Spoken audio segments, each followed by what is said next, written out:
প্রধান উপদেষ্টার নির্দেশে বাংলাদেশ থেকে মিয়ানমারে বাংলাদেশ সশস্ত্র বাহিনীর মাধ্যমে বাংলাদেশ সেনাবাহিনীর নেতৃত্বে জরুরি ভিত্তিতে ত্রাণ সামগ্রী হিসেবে ওষুধ, তাঁবু ও শুকনা খাবার পাঠানো হচ্ছে।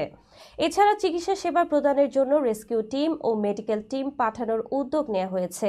বাংলাদেশ সেনাবাহিনীর ভেরিফাইড ফেসবুক পেজে এ তথ্য জানানো হয়েছে।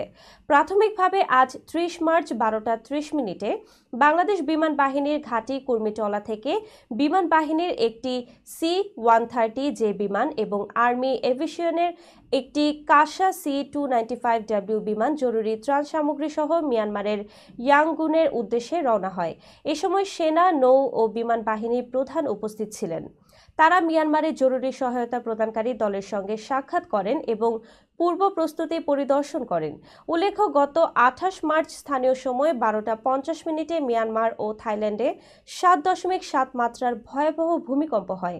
ভূমিকম্পে মিয়ানমারে এখন পর্যন্ত ১৬০০ জনের বেশি নিহত এবং ৩,০০০-এর বেশি মানুষ আহত হয়েছে।